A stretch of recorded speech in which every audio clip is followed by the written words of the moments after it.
ಎಲ್ರಿಗೂ ನಮಸ್ಕಾರ. ಆತ್ಮೀಯರೇ, ನೆಪೋಲಿಯನ್ ಬೊನಾಪಾರ್ಟೆ ಎಂಬ ವಿಷಯವನ್ನ ಮುಕ್ತಾಯಗೊಳಿಸಿದ ನಂತರ ಸದ್ಯದ ಅವಧಿಯಲ್ಲಿ ನಾವು ಚರ್ಚೆಯನ್ನು ಕೈಗೊಳ್ತಕ್ಕಂಥ ಮತ್ತೊಂದು ವಿಷಯ ಯಾವಪ್ಪ ಅಂತಂದ್ರೆ 1814ರ ಸೆಪ್ಟೆಂಬರ್ನಿಂದ 1815ರ ಜೂನ್ 9ರವರೆಗೆ ನಡೆದಂತಹ ವಿಯೆನ್ನಾ ಕಾಂಗ್ರೆಸ್ ಎಂಬ ಅಧಿವೇಶನದ ಬಗ್ಗೆ ಸದ್ಯದ ಅವಧಿಯಲ್ಲಿ ಏನ್ ಮಾಡೋಣ ಅಂದ್ರೆ ಚರ್ಚೆಯನ್ನು ಕೈಗೊಳ್ಳೋಣ. ಹಾಗಾದ್ರೆ ಈ ವಿಯೆನ್ನಾ ಕಾಂಗ್ರೆಸ್ ಎಂಬ ಸಮ್ಮೇಳನದ ಮಹತ್ವ ಏನಪ್ಪಾ ಅಂತಂದ್ರೆ ಇಡೀ ಯುರೋಪ್ನಲ್ಲಿಯೇ ಮೊಟ್ಟ ಮೊದಲ ಬಾರಿಗೆ ಅದರಲ್ಲೂ ಒಂದೇ ಸ್ಥಳದಲ್ಲಿ ನಡೆದಂತಹ ಅತಿ ದೊಡ್ಡ ಅಂತಾರಾಷ್ಟ್ರೀಯ ಹಾಗೂ ಶ್ರೇಷ್ಠ ರಾಜತಾಂತ್ರಿಕ ಸಮ್ಮೇಳನ ಅಂತ ಹೇಳ್ಬೋದು. ಹೀಗಾಗಿ ಈ ಒಂದು ಮಹತ್ವವನ್ನು ಪಡೆದುಕೊಂಡಂತಹ ಈ ವಿಯೆನ್ನಾ ಕಾಂಗ್ರೆಸ್ ಎಂಬ ಸಮ್ಮೇಳನವನ್ನು ತೆಗೆದುಕೊಂಡಾಗ ಈ ಒಂದು ಸಮ್ಮೇಳನದಲ್ಲಿ ಯುರೋಪ್ ಖಂಡಕ್ಕೆ ಸಂಬಂಧಿಸಿದ ಅದರಲ್ಲೂ ಬಿಗ್ ಫೋರ್ಸ್ ಎಂದು ಕರೆಸಿಕೊಂಡಂತಹ ಆಸ್ಟ್ರಿಯಾ, ಪ್ರಷ್ಯಾ, ರಷ್ಯಾ, ಇಂಗ್ಲೆಂಡ್ ಹೀಗೆ ಈ 4 ಬಿಗ್ ಫೋರ್ಸ್ ರಾಷ್ಟ್ರಗಳು ಅಷ್ಟೇ ಅಲ್ಲದೆ ಒಟ್ಟಾರೆಯಾಗಿ ಯುರೋಪ್ ಖಂಡಕ್ಕೆ ಸಂಬಂಧಿಸಿದ ಪ್ರಮುಖ 9 ರಾಷ್ಟ್ರಗಳು ಹಾಗೂ ಆ 9 ರಾಷ್ಟ್ರಗಳ ಸುಮಾರು 20ಕ್ಕೂ ಹೆಚ್ಚಿನ ಪ್ರಮುಖ ನಾಯಕರು ಏನಾಗಿರ್ತಾರಪ್ಪ ಅಂದ್ರೆ ಈ ಒಂದು ಸಮ್ಮೇಳನದಲ್ಲಿ ಪಾಲ್ಗೊಂಡಿರ್ತಾರೆ ಅಂತ ಹೇಳ್ಬೋದು. ಹೀಗಾಗಿ ಈ ರೀತಿಯಲ್ಲಿ ಕಂಡು ಬರ್ತಕ್ಕಂತಹ ಈ ವಿಯೆನ್ನಾ ಕಾಂಗ್ರೆಸ್ ಎಂಬ ಸಮ್ಮೇಳನದ ಅರ್ಥವನ್ನು ನೋಡೋದಾದ್ರೆ ವಿಯೆನ್ನಾ ಕಾಂಗ್ರೆಸ್ ಎಂದರೆ ನೆಪೋಲಿಯನ್ನನ ಪತನಾನಂತರ ಯುರೋಪಿನ ರಾಜಕೀಯ ವ್ಯವಸ್ಥೆಯನ್ನು ಹಾಗೂ ಭೂಪಟವನ್ನು ಪುನರ್ರಚಿಸುವ ಸಲುವಾಗಿ ಯುರೋಪಿನ ಪ್ರಮುಖ ವಿಜೇತ ರಾಷ್ಟ್ರಗಳು ನಡೆಸಿದ ಒಂದು ಸಮ್ಮೇಳನವನ್ನ ನಾವೇನಂತ ಕರಿತೀವಪ್ಪ ಅಂತಂದ್ರೆ ವಿಯೆನ್ನಾ ಕಾಂಗ್ರೆಸ್ ಅಂತ ಕರಿತೀವಿ. ಹೀಗಾಗಿ ವಿಯೆನ್ನಾ ಕಾಂಗ್ರೆಸ್ ಎಂದರೆ ನೆಪೋಲಿಯನ್ನನ ಅವನತಿಯ ನಂತರ ಅಥವಾ ನೆಪೋಲಿಯನ್ನನ ಪತನಾನಂತರ ಯುರೋಪಿನ ರಾಜಕೀಯ ವ್ಯವಸ್ಥೆಯನ್ನ ಹಾಗೂ ಯುರೋಪಿನ ಭೂಪಟವನ್ನ ಪುನರ್ರಚಿಸುವ ಸಲುವಾಗಿ ಯುರೋಪಿನ ಪ್ರಮುಖ ರಾಷ್ಟ್ರಗಳು ನಡೆಸಿದ ಒಂದು ಸಮ್ಮೇಳನವನ್ನ ನಾವೇನಂತ ಕರಿತೀವಪ್ಪ ಅಂತಂದ್ರೆ ವಿಯೆನ್ನಾ ಕಾಂಗ್ರೆಸ್ ಅಂತ ಕರಿತೀವಿ. ಹಾಗಾದ್ರೆ ಪ್ರಮುಖ ರಾಷ್ಟ್ರಗಳಪ್ಪ ಅಂದ್ರೆ ಆ ಪ್ರಮುಖ ರಾಷ್ಟ್ರಗಳೆಲ್ಲವೂ ಏನಾಗಿರ್ತಾವಪ್ಪ ಅಂತಂದ್ರೆ ನೆಪೋಲಿಯನ್ನನ ಪತನಕ್ಕೆ ಕಾರಣವಾಗಿರ್ತಾವ. ಹೀಗಾಗಿ ಆ ನೆಪೋಲಿಯನ್ನನ ಪತನಕ್ಕೆ ಕಾರಣವಾದಂತ ಆ ರಾಷ್ಟ್ರಗಳನ್ನ ನಾವು ವಿಜೇತ ರಾಷ್ಟ್ರಗಳಂತ ಕರಿತೀವಿ. ಆ ವಿಜೇತ ರಾಷ್ಟ್ರಗಳ ಪೈಕಿ ಅತ್ಯಂತ ಪ್ರಮುಖ 4 ರಾಷ್ಟ್ರಗಳನ್ನ ಏನಂತ ಕರಿತೀವಿ? ಬಿಗ್ ಫೋರ್ಸ್ ಅಂತ ಕರಿತೀವಿ. ಯಾವ್ರಿ? ಆಸ್ಟ್ರಿಯಾ, ಪ್ರಷ್ಯಾ, ರಷ್ಯಾ, ಇಂಗ್ಲೆಂಡ್ ಹೀಗೆ ಈ ಬಿಗ್ ಫೋರ್ಸ್ ರಾಷ್ಟ್ರಗಳ ಒಂದು ನೇತೃತ್ವದಲ್ಲಿ ಕಂಡು ಬರ್ತಕ್ಕಂತಹ ಈ ಸಮ್ಮೇಳನಕ್ಕೆ ವಿಯೆನ್ನಾ ಕಾಂಗ್ರೆಸ್ ಎಂಬ ಹೆಸರು ಯಾಕೆ ಬರ್ತಪ್ಪ ಅಂತಂದ್ರೆ ಇದು ಆಸ್ಟ್ರಿಯಾದ ರಾಜಧಾನಿಯಾದಂತಹ ವಿಯೆನ್ನಾ ಎಂಬ ಸ್ಥಳದಲ್ಲಿ ನಡೆದ ಕಾರಣಕ್ಕಾಗಿ ಈ ಸಮ್ಮೇಳನವನ್ನು ಏನಂತ ಕರೀತಾರಪ್ಪ ಅಂದ್ರೆ ವಿಯೆನ್ನಾ ಕಾಂಗ್ರೆಸ್ ಅಂತ ಕರೀತಾರೋ. ಅಷ್ಟೇ ಅಲ್ಲದೆ ಈ ಒಂದು ವಿಯೆನ್ನಾ ಕಾಂಗ್ರೆಸ್ ಸಮ್ಮೇಳನ ನಡೆದಂತ ಒಂದು ಅವಧಿ ಅಂತ ಬಂದಾಗ ಇದು 1814ರ ಸೆಪ್ಟೆಂಬರ್ ತಿಂಗಳಿನಿಂದ ಹಿಡಿದುಕೊಂಡು 1815ರ ಜೂನ್ 9ರವರೆಗೆ ಕಂಡು ಬರುತ್ತೆ. ಯಾವ್ದ್ರಿ?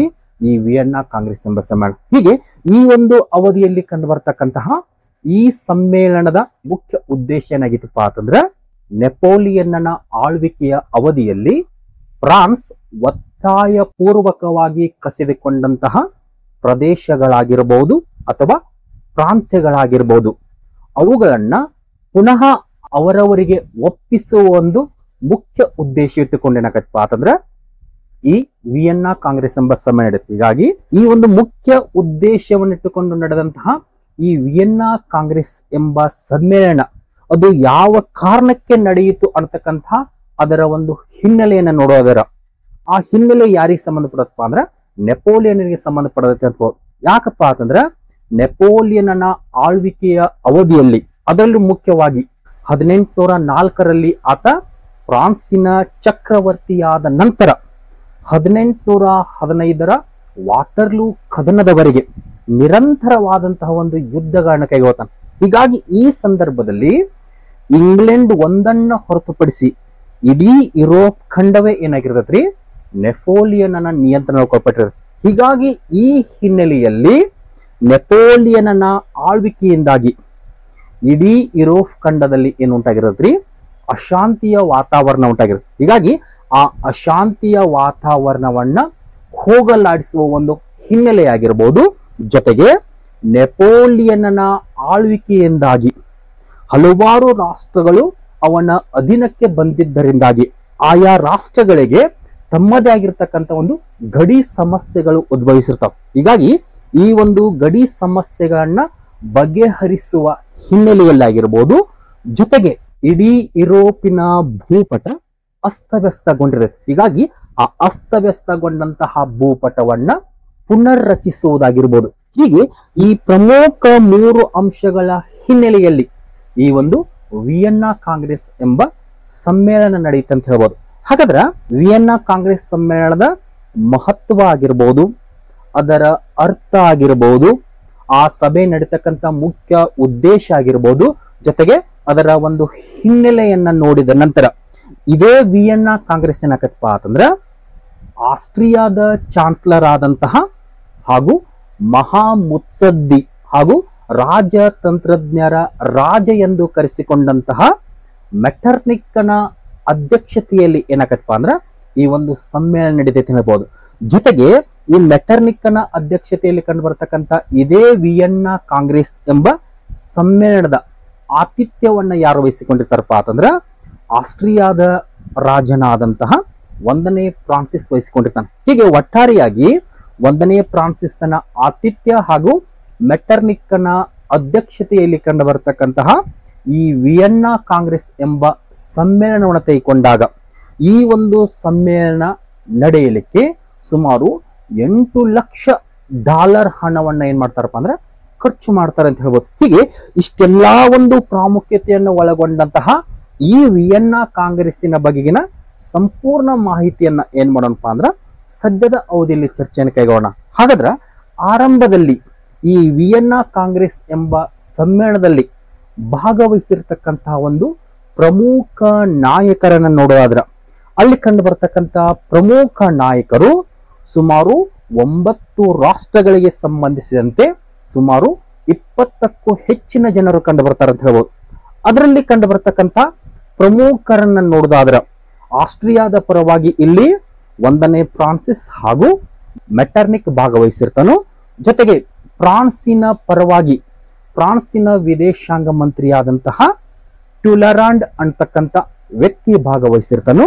ಜೊತೆಗೆ ಇಂಗ್ಲೆಂಡಿನ ಪರವಾಗಿ ಇಂಗ್ಲೆಂಡಿನ ವಿದೇಶಾಂಗ ಮಂತ್ರಿಯಾದಂತಹ ಲಾರ್ಡ್ ಕ್ಯಾಸ್ಟರ್ಲಿಗ್ ಅಂತಕ್ಕಂಥ ವ್ಯಕ್ತಿ ಭಾಗವಹಿಸಿರ್ತಾನು. ಇನ್ನು ನಂತರ ಪ್ರಷ್ಯಾದ ಪರವಾಗಿ ಪ್ರಷ್ಯಾದ ರಾಜನಾದಂತಹ 3ನೇ ಫೆಡ್ರಿಕ್ ವಿಲಿಯಂ ಭಾಗವಹಿಸಿರ್ತಾನು. ನೆಕ್ಸ್ಟ್ ರಷ್ಯಾದ ಪರವಾಗಿ ರಷ್ಯಾದ ದೊರೆಯಾದಂತಹ 1ನೇ ಜಾರ್ ಅಲೆಕ್ಸಾಂಡರ್ ಭಾಗವಹಿಸಿರ್ತಾನು. ಜೊತೆಗೆ ಬವೇರಿ ಆಗಿರ್ಬೋದು, ಸ್ಪೇನ್ ಆಗಿರ್ಬೋದು, ಡೆನ್ಮಾರ್ಕ್ ಆಗಿರ್ಬೋದು, ಹೀಗೆ ಈ ರಾಷ್ಟ್ರಗಳಿಗೆ ಸಂಬಂಧಿಸಿದ ಇನ್ನೂ ಹಲವಾರು ವ್ಯಕ್ತಿಗಳಾಗಿರ್ತಾರ್ರಿ ಈ ಒಂದು ವಿಯೆನ್ನಾ ಕಾಂಗ್ರೆಸ್ ಎಂಬ ಸಮ್ಮೇಳನದಲ್ಲಿ ಭಾಗವಹಿಸಿರ್ತಾರೆ ಅಂತ ಹೇಳ್ಬೋದು. ಹೀಗೆ ಈ ಒಂದು ಎಲ್ಲ ಪ್ರಮುಖ ನಾಯಕರನ್ನ ನೋಡಿದ ನಂತರ ಇದೇ ವಿಯೆನ್ನಾ ಕಾಂಗ್ರೆಸ್ ಎಂಬ ಸಮ್ಮೇಳನದಲ್ಲಿ ಈ ಭಾಗವಹಿಸಿರ್ತಕ್ಕಂತಹ ಆ ಒಂದು ನಾಯಕರ ದೃಷ್ಟಿಕೋನವನ್ನ ನೋಡುದಾದ್ರ ಇಲ್ಲಿ ಭಾಗವಹಿಸಿರ್ತಕ್ಕಂಥ ಈ ಎಲ್ಲ ನಾಯಕರು ಏನಾಗಿರ್ತಾರ್ರಿ, ಇವರು ರಾಜಪ್ರಭುತ್ವದ ಬೆಂಬಲಿಗರಾಗಿರ್ತಾರೆ ಅಂತ ಹೇಳ್ಬೋದು. ಅಷ್ಟೇ ಅಲ್ಲದೆ ಇವರು ಪ್ರತಿಗಾಮಿಗಳಾಗಿರ್ತಾರೆ ಅಂತ ಹೇಳ್ಬೋದು. ಜೊತೆಗೆ ಸಂಕುಚಿತ ಮನೋಧರ್ಮ ಮತ್ತು ಪ್ರಗತಿಯ ವಿರೋಧಿಗಳಾಗಿರ್ತಾರೆ ಅಂತ ಹೇಳ್ಬೋದು. ಹೀಗೆ ಈ ಒಂದು ದೃಷ್ಟಿಕೋನದ ಹಿನ್ನೆಲೆಯಲ್ಲಿ ಕಂಡು ಬರ್ತಕ್ಕಂತಹ ಈ ಒಂದು ನಾಯಕರನ್ನ ತೆಗೆದುಕೊಂಡಾಗ ಅದರಲ್ಲೂ ಫ್ರಾನ್ಸಿನ ಪರವಾಗಿ ಕಂಡು ಬರ್ತಕ್ಕಂತಹ ಟ್ಯುಲರಾಂಡ್ ಅಂತಕ್ಕಂಥ ವ್ಯಕ್ತಿಯನ್ನು ತೆಗೆದುಕೊಂಡಾಗ ಈತ ಏನಾಗಿರ್ತಾನಪ್ಪ ಅಂತಂದ್ರ ರಾಜನೀತಿ ನಿಪುಣ ಮತ್ತು ಚಾಣಾಕ್ಷನಾಗಿದ್ದಂತ ಹೇಳ್ಬೋದು. ಹೀಗಾಗಿ ಈತ ಏನ್ ಮಾಡ್ತಾನಪ್ಪ ಅಂದ್ರ ನ್ಯಾಯಬದ್ಧ ನೀತಿಯನ್ನ ಅನುಸರಿಸುವ ಮುಖೇನ ಈ ವಿಯೆನ್ನಾ ಕಾಂಗ್ರೆಸ್ ಸಮ್ಮೇಳನದಲ್ಲಿ ಫ್ರಾನ್ಸಿಗೆ ಅತಿ ಹೆಚ್ಚು ನಷ್ಟವಾಗದಂತೆ ನೋಡಿಕೊಳ್ತಾನ ಅಂತ ಹೇಳ್ಬೋದು. ನೆಕ್ಸ್ಟ್ ಆಸ್ಟ್ರಿಯಾದ ಪರವಾಗಿ ಕಂಡು ಬರ್ತಕ್ಕಂತಹ ಮೆಟರ್ನಿಕ್ ಅಂತ ಬಂದಾಗ ಈ ಮೆಟರ್ನಿಕ್ ಒಬ್ಬ ಮಹಾ ಮುತ್ಸದ್ದಿ ಮತ್ತು ಶ್ರೇಷ್ಠ ರಾಜಕಾರಣಿಯಾಗಿದ್ದ ಅಂತ ಹೇಳ್ಬೋದು. ಹೀಗಾಗಿ ಈ ಸಂದರ್ಭದಲ್ಲಿ ಈತ ಏನ್ ಮಾಡ್ತಾನಪ್ಪ ಅಂದ್ರ ತನ್ನ ಪ್ರತಿಗಾಮಿ ನೀತಿಯನ್ನ ಅನುಸರಿಸುವ ಮುಖೇನ ಆಸ್ಟ್ರಿಯಾಗೆ ಹೆಚ್ಚು ಲಾಭವಾಗುವಂತೆ ನೋಡಿಕೋತ ಅಂತ ಹೇಳ್ಬೋದು. ಯಾರ್ರೀ ಈ ಮೆಟರ್ನಿಕ್ ಅಂತಕ್ಕಂಥ ವ್ಯಕ್ತಿ. ನೆಕ್ಸ್ಟ್ ಇಂಗ್ಲೆಂಡಿನ ಪರವಾಗಿ ಕಂಡು ಬರ್ತಕ್ಕಂತಹ ಲಾರ್ಡ್ ಕ್ಯಾಸರ್ಲಿಗ್ ಅಂತ ಬಂದಾಗ ಈ ಲಾರ್ಡ್ ಕ್ಯಾಸರ್ಲಿಗ್ ಏನಾಗಿರ್ತಾನಪ್ಪ ಅಂತಂದ್ರ ಸಮಯ ಸಾಧಕ ನೀತಿಯನ್ನ ಅನುಸರಿಸ್ತಾನೆ ಹೇಳ್ಬೋದು. ಹೀಗಾಗಿ ಸಂದರ್ಭಕ್ಕೆ ತಕ್ಕಂತೆ ಹೊಂದಿಕೊಳ್ಳುವ ನೀತಿಯನ್ನ ಅನುಸರಿಸುವ ಮುಖೇನ ಇಂಗ್ಲೆಂಡ್ಗೆ ಲಾಭವಾಗುವಂತೆ ಏನ್ ಮಾಡ್ತಾನಪ್ಪ ಅಂದ್ರ ತನ್ನ ಒಂದು ಕಾರ್ಯವನ್ನ ನಿರ್ವಹಿಸ್ತಾ ಅಂತ ಹೇಳ್ಬೋದು. ನೆಕ್ಸ್ಟ್ ರಷ್ಯಾದ ಪರವಾಗಿ ಕಂಡು ಬರತಕ್ಕಂತ 1ನೇ ಝಾರ್ ಅಲೆಕ್ಸಾಂಡರ್ ಅಂತ ಬಂದಾಗ ಈತ ಒಬ್ಬ ಮಹತ್ವಾಕಾಂಕ್ಷಿ ಅರಸನಾಗಿರ್ತಾನೆ ಅಂತ ಹೇಳ್ಬೋದು. ಮಹತ್ವಾಕಾಂಕ್ಷಿ ಅರಸನಾಗುವುದು ಅಷ್ಟೇ ಅಲ್ಲದೆ ಈತನು ಕೂಡ ಸ್ವಾರ್ಥಿಯಾಗಿರ್ತಾನೆ. ಹೀಗಾಗಿ ಈ ಒಂದು ಮಹತ್ವಾಕಾಂಕ್ಷಿ ಗುಣಗಳನ್ನ ಹೊಂದಿರತಕ್ಕಂತ ಈತ ಸ್ವಾರ್ಥಿಯಾದರೂ ಕೂಡ ಕೆಲವೊಂದು ಸಂದರ್ಭದಲ್ಲಿ ಏನ್ ಮಾಡ್ತಾನಪ್ಪ ಅಂದ್ರೆ ಉದಾರವಾದದ ನೀತಿಯನ್ನು ಅನುಸರಿಸ್ತಾ ಅಂತ ಹೇಳ್ಬೋದು.